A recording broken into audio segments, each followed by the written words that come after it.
Hello students, welcome you all to EduVentures Learning. Our question is, what is meant by traits of an individual? Traits क्या होते हैं किसी भी individual person के traits क्या होते हैं? And the second is inherited traits क्या होते हैं और acquired traits क्या होते हैं? Traits जो हैं वो दो तरह के होते हैं, inherited और acquired, तो उन दोनों का हमें definition देना है.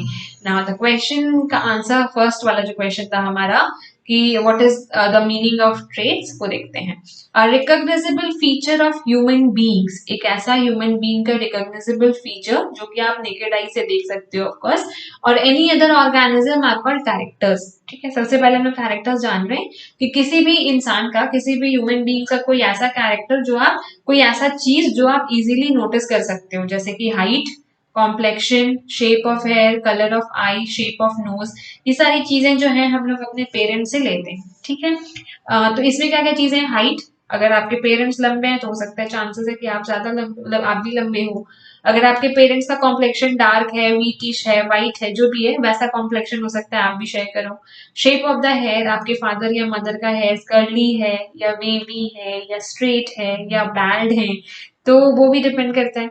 कलर ऑफ द आई, आप के आईज के कलर ब्लैक है, ब्राउन है, ग्रे है, ब्लू है, there are different variations of eye colour as well, so वो भी हो सकता है. शेप ऑफ द नोज हो सकता है. मैंने सुना है या ऐसा मतलब फील भी किया है कि 95% ऑफ द पॉपुलेशन जो है वो अपने नोज के शेप से खुश नहीं होते हैं, तो शेप ऑफ द नोज भी जो है वो वरी करते हैं. तो ये सारी जो चीजें हैं इनको हम लोग कहते हैं कैरेक्टर्स, और बहुत सारे कैरेक्टर्स एक साथ मिलके बनाते हैं traits. Various forms of character are called traits. ठीक है, सो क्या है trait? Various forms of character are called traits, और ये कैरेक्टर्स क्या है? ये सारे.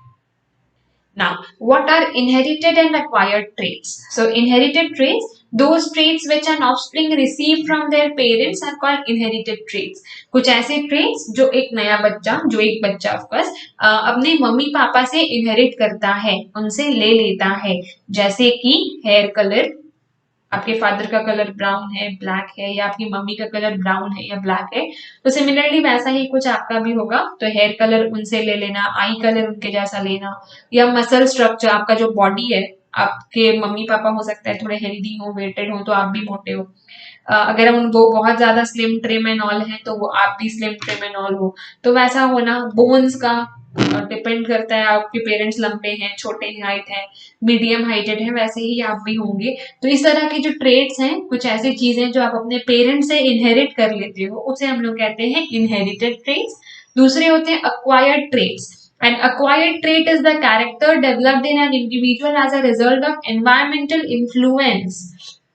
ऐसा ट्रेट या ऐसा कैरेक्टर जो कि एक इंडिविजुअल, कोई भी इंसान अपने आसपास के एनवायरनमेंट की वजह से इन्फ्लुएंस करता है, उसमें आपके मम्मी या आपके पापा का कोई हाथ नहीं होता है. आप धीरे धीरे बड़े होते होते आपके फ्रेंड सर्कल से, आपकी सोसाइटी से, आपके स्कूल से, आपके टीचर से, आपके आसपास के आइडल्स एंड ऑल जो भी है आपके, उनसे आप इनहेरिट करते हो, उनसे आप लेते हो. ठीक है, धीरे धीरे लाइफ में सीखते हो. जब आप पैदा होते हो, सपोज आपके पापा बहुत वेल मैनर्ड है, उनको पता है एक टेबल पे बैठ के कैसे अपना डिनर खाना है, पर आप पैदा होते ही खाना खाना थोड़ी सीख जाते हो. वो तो आप दूसरों से सीखते हो, देखते हो, तब आपको पता चलता है हाँ ये चीजें ऐसे खानी है, वो चीजें ऐसे खानी है, और आप धीरे धीरे उस चीज को लर्न करते हो. आपको प्री नर्सरी के टीचर्स ने सिखाया होगा स्पून से खाना. ठीक है, तो ये जो चीजें हैं आप एनवायरमेंट के इन्फ्लुएंस में सीखते हो. These traits are not coded by DNA, इसमें डीएनए का कोई रोल नहीं होता है. These traits are not coded by the DNA of a living organism and therefore cannot be passed on to future generations, और इसीलिए ये एक जनरेशन से दूसरे जनरेशन में पास ऑन नहीं होता है. सपोज आप एक डॉक्टर के सन हो, तो जरूरी नहीं है कि आपका ब्रेन भी उतना ही इंटेलिजेंट हो कि आप डॉक्टर बन जाओ, या हो सकता है सोसाइटी के इन्फ्लुएंस में आप इंजीनियर बनने का सोचो. ठीक है, जरूरी नहीं है कि आप अगर एक आईएएस के साथ उठते बैठते हो तो आपको भी आईएएस ही बनना हो. ठीक है, हाँ, हो सकता है कि उनको उसका आपको बहुत ज्यादा नेचर पसंद आता हो, तो आप ऐसा अपने आप को बनाना चाहते हो, उसका लिविंग स्टाइल पसंद आता है तो आप वो चीजें करना चाहते हो, पर एग्जैक्टली वैसा ही आप बन जाओगे जैसे आपके पेरेंट्स हैं, ये पॉसिबल नहीं है.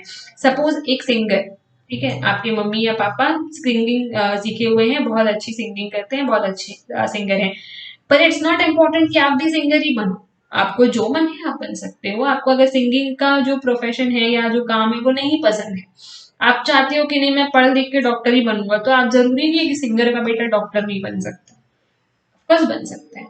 ठीक है, थैंक यू।